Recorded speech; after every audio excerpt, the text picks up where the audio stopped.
Hey everybody, this is John DePietro. And you know what?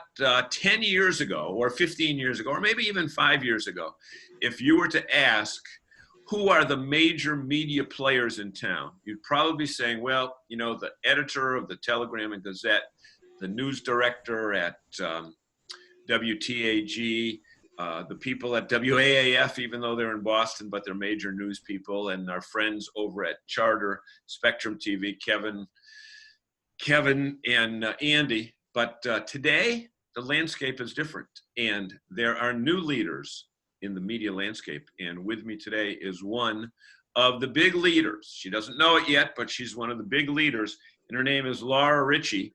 And Laura is I'm going to give you a new title, Laura. You're going to be the CEO, you're going to be the editor-in-chief, you're going to be the managing editor, and you're going to be the anchor of the Facebook site called Worcester, Past, Present, and Future.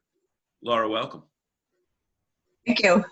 So, Laura, tell us a little bit about your background, because I know you're not a media person by trade, but tell us how you got to this lofty position in the media landscape in Worcester.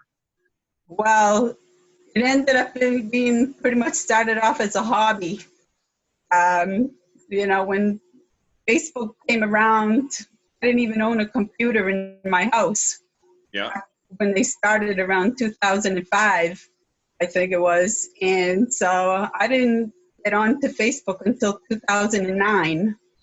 And, you know, I was pretty much looking to connect with people that had diabetes, because my son has type 1 diabetes. Okay, so that's where I originally started with Facebook groups. So that was your part, your initial part, not necessarily to be a media impresario, but to really get information from other sources of people that were dealing with the same issue that you were dealing with. Yes, and I found that it was, there weren't really a lot of groups available for what I wanted to get involved in. And so it wasn't until 2011 that I made my first group for type 1 diabetes, when Facebook came along with the new platform as it is that what you see today in the group format. Mm-hmm. Originally, they had a different format that was not really user-friendly. And so once they made it more user-friendly, I jumped on the bandwagon and made a group. And as far as the Worcester group, I didn't start the Worcester group. That was also in the old format that I just talked about, and it was converted by Facebook into the format that you see now. It gradually moved those old formats over slowly. And so one of my friends that I went to high school with, I told her to add me to that group one day, because I was interested in it. I saw, you know, what people were saying, so I wanted to get involved. And so we realized that there was no administrator running the thing. So whoever originally made it, you know, they took off. It was really the wild, wild west, huh? Yes. So there was nobody controlling who was getting added and, you know, who was doing what and watching everything. So it was Martin Nathan at the time, a member, that decided that he was going to hook up with being the administrator. Facebook gives you an option to take on the administrator role when there isn't any. Mm-hmm. So he did that, and I asked him how he did that, and you know, because the option wasn't available to me anymore, because he did it, but he added me on as a co-administrator. So he decided to leave at some point. You know, he didn't really want to handle running the thing. It's a big job. So basically, you were kind of left holding the bag, if you will. Yeah. And not necessarily, it wasn't a position that you actually aspired to, but kind of got left in your lap. Would you say that? Right. Right. So, you know, it was a situation where it was way too much for one person to handle. It wasn't 33,000 people like it is today. You know, it was probably around 15,000, maybe about half of what it is today. So I asked another lady to, help me. And so, the two of us were running it for all these years, for, 9 years.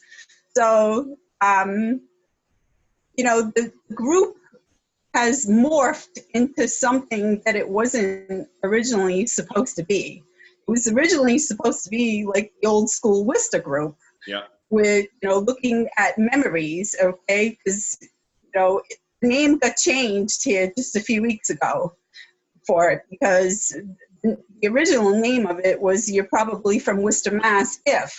Right. So And there was a time period there when it wasn't even on. It was like archived. Well, what was going on then?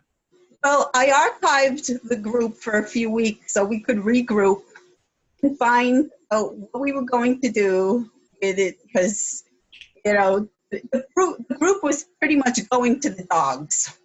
That's what Okay. I told everybody. This group is going to the dogs. So you Literally, basically- because everybody just wanted to post about their missing dogs and cats. Yeah. So you So- kind of really got it back going to where you want it to be. And Well, I made some changes, and I said, what happened was back in 2014, there were a couple of people that came into the group and they started making trouble. And so troublemakers don't stick around too long with me because I just don't tolerate it. So they went, a click of a button and you're gone. yes, I have a lot of tools at my fingertips. So these two people, they decided to go and make their own group, and they copied the name. And Facebook doesn't have any rules against, that's my home phone, sorry. Okay, while she's getting that, you know what, folks? It's a kind of a rule Sorry. that when you go on the air, either a diesel truck will drive by. So basically, let's go back to where we're here. You kind of you got the name and you changed your name, and you're What happened? separate. What happened was they stole the name, and if you look up on the list of the Facebook groups now, is more than one, right? Somebody else went and copied the same name. So those people went because they were mad at me and made their own group, because I have strict rules in this group. I don't allow people to swear. I want it to be a nice place to be, clean, conversation. And a lot of people don't like that. So the people that wanted to swear, they went over to the other ladies' group over there. And, some of them enjoy it. So, Okay. So now we're running the show. We'll bring it to where we are right now. You did a poll in the last few weeks. Yes. About what people like to talk about, what people like about your site, how they compare you with other sites. Tell us briefly about those polls. There were three of them that you sent to me. Oh, I printed them out so I could have them in front of me. And that is one of the new features with Facebook, that the administrators can conduct polls. And interestingly, these polls even allow you to add a none of the above on it as well. So tell us what you found. Yeah, in these polls. I made 3 polls, all right, and I asked people what they were looking for in the group. And oddly enough, there were over 93 people that answered that they wanted to have more old memories. Yeah. Which is what the group was originally about. Yeah. So, more than 80 people said that they liked pictures. Jim Hennessy posts a lot of pictures. Photos of maybe of Spags or of the old Commerce High School or before, that type of thing. Old pictures of downtown. Well, anywhere around the city, all right, any landscape type of things. He likes to post a lot of stuff about flowers, scenic type of things. He's a good photographer. Yeah. And, people enjoy having the pictures. So 53 people said that they would like to have more local news. And, there was one person in there that decided to add his own selection for people to check off. And that was that he doesn't like the fact that administrators turn off the comments on so many posts. Well, you know, that, would you agree with me that if you don't run this thing with an iron fist, it's just going to go crazy, because there are people that just, you know, you can't. They have no filter. Exactly. So they have to be corralled. Okay. So you found out that, and has it been your observation that old pictures get a lot of comments? What has been the biggest story, Laura, that you've dealt with in the past few months? Well, the biggest story is about the Woo socks, right? Coming around to have the stadium there being built, and Kelly Square. This Kelly Square being, the peanut rotary now, and all the Not bad. Chaos. Have you been through there? I have. I went through there, and I thought it was perfect. Yep. Even when you don't have to worry. Even when you come off at 290 and you want to go left up Vernon Street, you got to go right and come through the square and go up. It makes it a lot easier. I'm sure there's a lot less accidents. It's a nightmare trying to turn left anyways, because you couldn't ever get out. Exactly. So now, if you want to, I'm not sure, but I think if you want to go on 290 west, and you're coming down the hill from Vernon Street, I think you still have to go around the rotary. Right. You can't turn left. Exactly. Okay? Right. So there's no left anywhere. So those are the big stories. Well, I don't want to get into the details of Kelly Square, but Kelly Square, the Woo Sox, how much of the pandemic conversation has there been on the site? Do people talk about that a lot? Well, most of the pandemic conversations come in through these news outlets that want to try to take control of the group, which are in one of the other polls that I put in there about, what is my go-to outlet? All right. And oddly enough, people's most go-to outlet is Mass Live. Okay. Right? Not Patrick Sargent. He came in last. He's the one that posts the most, and he's the one that gets his comments shut off the most because it's all controversial. Okay, that's and how's the Telegram? How's this Telegram come in there, and how's Spectrum, and how are the others? Well, Patrick works for Spectrum News, all right, and so he posts his own things in articles multiple times a day. From it's coming through that news outlet. He used to work for This Week in Worcester. So he now is over at the Spectrum News. Nobody posts his articles except for him. Yeah. The other one is Mark Henderson with the 016. Yeah. Which is the Worcester Sun that kind of didn't really get going. That's actually a blog. It's not a real news outlet type of thing. Yeah. So if people want to comment on any of those posts, you can go to that actual Facebook page and pull up the posts that Patrick and Mark are posting and comment and swear all they want on the other page instead of my group. Yeah, good idea. So did any radio stations or the Boston TV station show up on that? No. I put just general television, okay? And there was one person that decided to get their news from television. Okay. And it was two people that decided to get the news from this group. Okay. So going now to your own situation, how much time a week or a day, Laura, do you put into making this site as popular as it is? How much? I would say time job or it's at least 10 hours a day.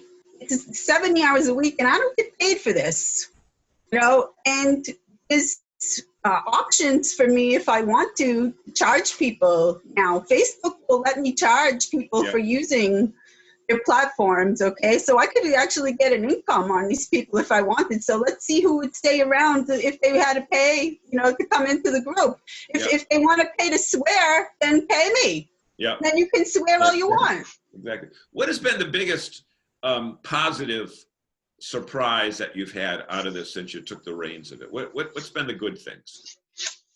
The good thing is you can connect with people that you may not have connected with in years. You can help people find, their lost relatives. You can put up Amber Alerts.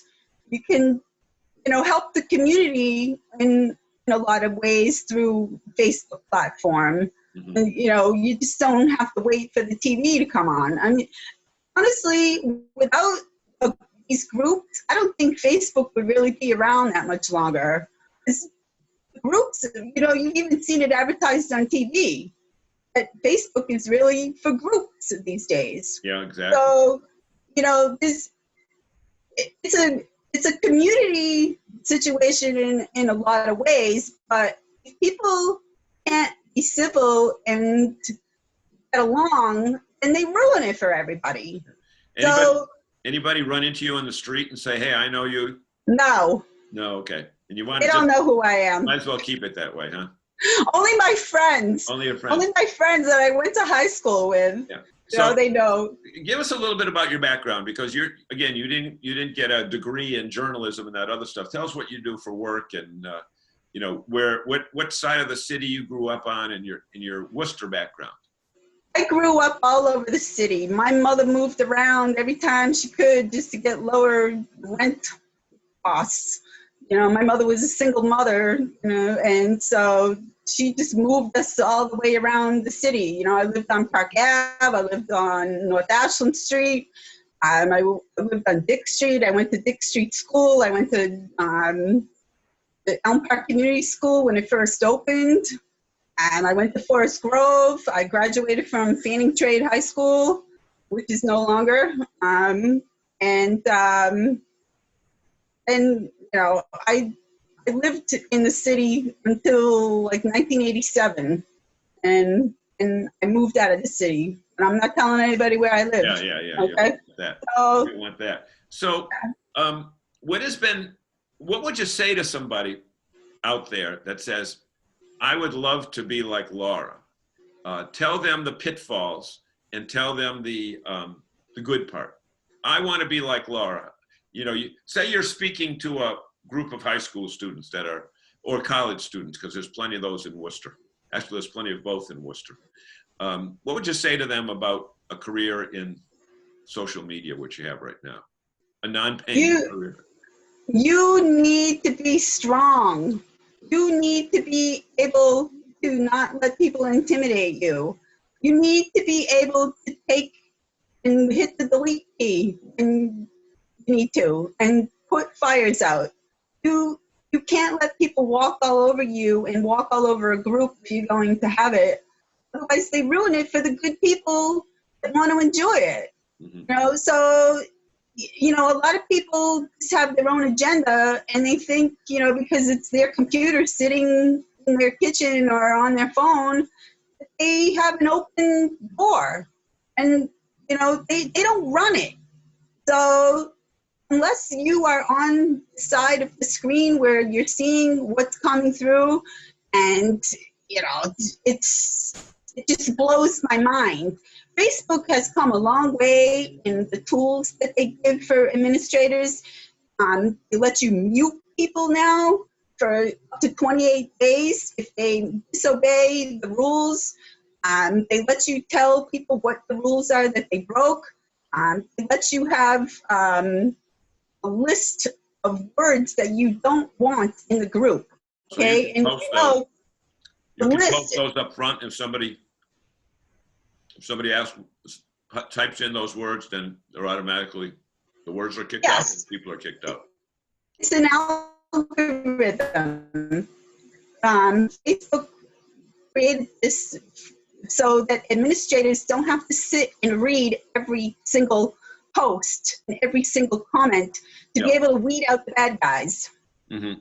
Now, troublemakers. Do you find the bad guys have 2 or 3 names that they work under? Have you found that out yet?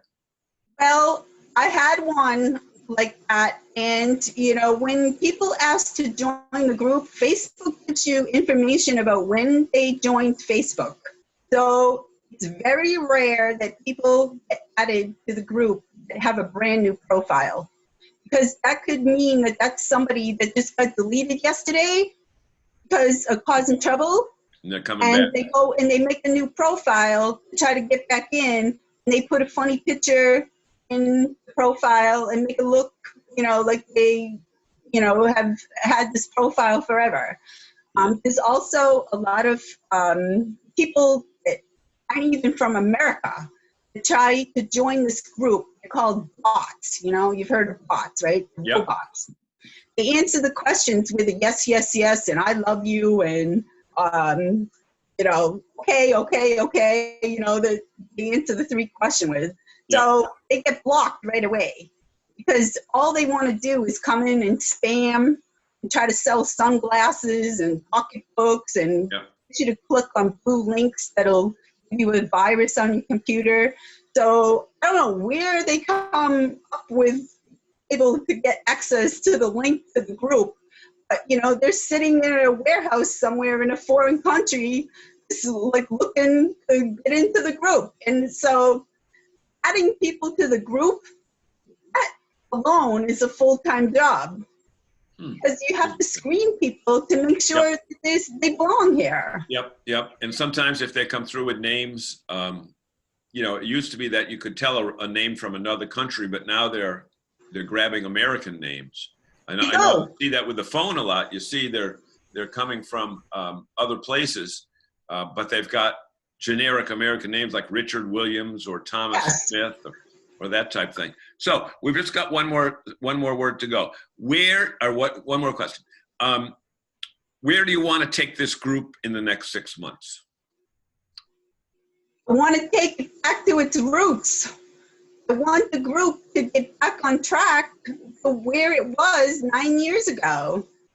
And, people can have conversations about what's going on and stuff without getting in an argument with people and calling people names and stuff like that. So, now I don't know what's going to happen here now that the country and the state is opening back up. There's probably going to begin to be more talk about the construction down at the ballpark and stuff like that. But I just want it to be a fun place for people. Yeah, to be fun and not have me, be a strict mother to young people. So, Laura, we want to thank you so much, ladies and gentlemen. We have been talking with Laura Ricci, who is I'm going to give you all those titles again. She's the editor-in-chief. She's the anchor.